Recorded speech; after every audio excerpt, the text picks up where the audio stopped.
Guys. तो आज था हमारा पहला दिन 5K परफॉर्म चैलेंज का। और ये बहुत ही बुरा गया है, ऑनेस्टली बताऊँ तो आज मैंने टोटल 2 ट्रेड्स ली थी, जिसमें से एक थी USD CHF, जिसमें हमने शॉर्ट लिया था, और USD CAD में भी हमने एक शॉर्ट की पोजीशन ली थी। और दोनों में ही लॉस हुआ है, जैसा कि हम देख सकते हैं। अभी मैं करंटली 4% ड्रॉडाउन में हूँ। सो चलिए चार्ट्स पे चलते हैं और देखते हैं कि क्या मेरा लॉजिक था और क्या रीज़न था मैंने शॉर्ट पोजीशंस ली थी, उनके पीछे का लॉजिक हम अभी देखते हैं। तो चार्ट्स ओपन होते हैं, ठीक है। सो USD CHF, ठीक है। तो पहले हम हाई टाइम फ्रेम से चालू करेंगे। तो मैं इधर, ठीक है, 2 आवर पे, ठीक है ठीक है ठीक है।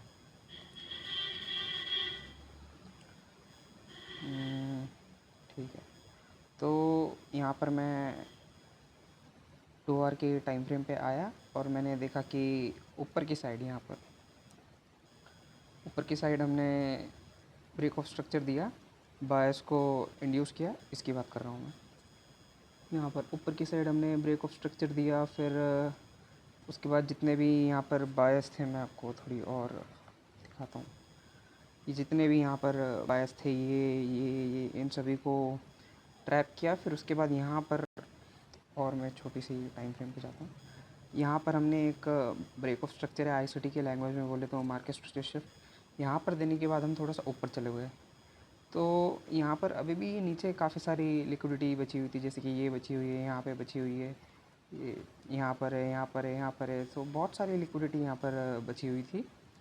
तो अभी भी नीचे गिरने के इसके बहुत सारे चांसेस थे। तो मैं यहाँ पर शॉर्ट की पोजीशन देख रहा था कि कैसे यहाँ पर शॉर्ट लिया जाए, और मुझे यहाँ पर फिर एक सेटअप मिला भी सही।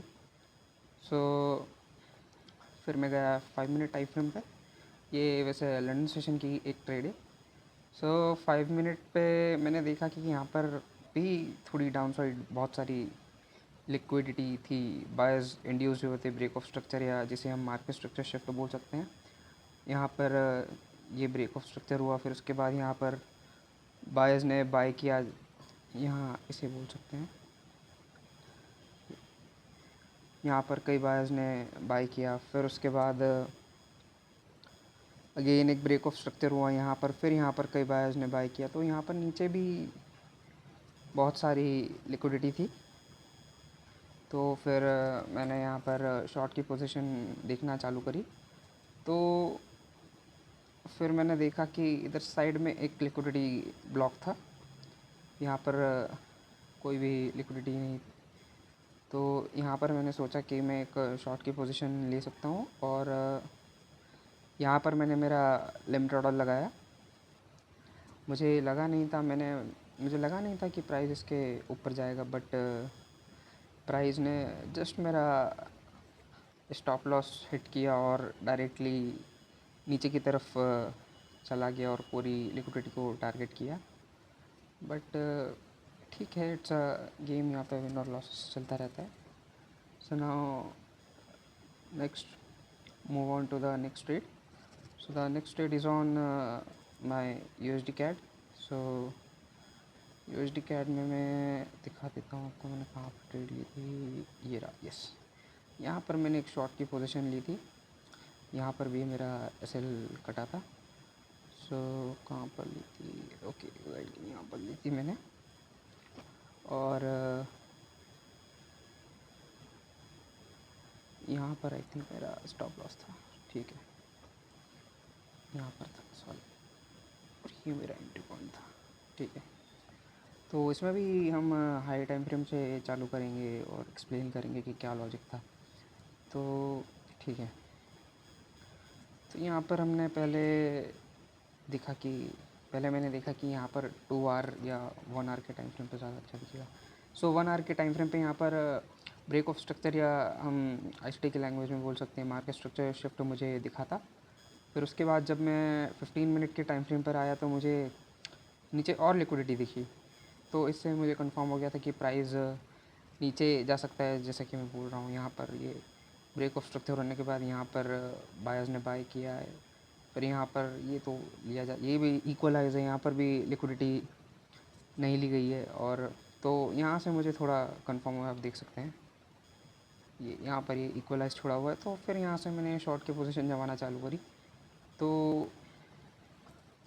अब मैं सोच रहा था कि कहाँ से शॉर्ट की पोजीशन ली जाए, तो मुझे साइड में एक लिक्विडिटी ब्लॉक दिखा, तो ये रहा लिक्विडिटी ब्लॉक। ओके, इसे मार्क कर देता हूँ। आने वाली सीरीज़ में मैं सब बताऊंगा कि क्या लिक्विडिटी ब्लॉक होता है, क्या लिक्विडिटी होती है, किस बेसिस पर ट्रेड लेते हैं। मैं पूरा की पूरा एक बूट कैंप लाने की कोशिश करूँगा। तो अभी इस पर ध्यान देते हैं। तो ये रहा लिक्विडिटी ब्लॉक, और यहाँ से मुझे लगा कि प्राइस नीचे की तरफ जाएगा, जो बची हुई लिक्विडिटी है उसे टारगेट करेगा, बट प्राइस नीचे नहीं गया। और वो क्यों नहीं गया उसका रीज़न मैं आपको बताता हूँ। जब यहाँ पे नीचे ब्रेक ऑफ स्ट्रक्चर हुआ, तो यहाँ पे ऊपर की साइड स्मॉल टाइम फ्रेम में यहाँ पर बहुत सारे बायर्स बैठे हुए थे। ये बैठे हुए यहाँ पे देखिए, कई बायर्स नहीं, सेलर्स। तो यहाँ पे बहुत सारे सेलर्स बैठे हुए थे यहाँ पर ये छोटे छोटे, जिन्होंने सेल कर रखा था। तो प्राइस जैसे ही down side high time frame पे ये ब्रेक ऑफ स्ट्रक्चर है एमएसएस हुआ, उसके बाद प्राइस ऊपर गया। और जितने भी ये सेलर्स, अर्ली सेलर्स बैठे हुए थे, पहले उनको ट्रैप किया यहाँ पर। और जब ये ऊपर की साइड ब्रेक ऑफ स्ट्रक्चर हुआ, मार्केट स्ट्रक्चर शिफ्ट जिसे हम बोलते हैं, हुआ, फिर उसके बाद यहाँ पर जितने भी बायर्स बैठे हुए थे, यहाँ पर, और यहाँ ऊपर जाते वक्त भी इसने बहुत सारी लिक्विडिटी कलेक्ट कर ली थी यहाँ पर फिर डायरेक्टली उसे हिट किया। सो हमारा प्लान तो सही था, बस एग्जीक्यूशन दोनों ट्रेड्स में थोड़ा सा गलत था। बट ठीक है, it's a game, we will learn from our losses and do good in future. So that's it for today, and thank you.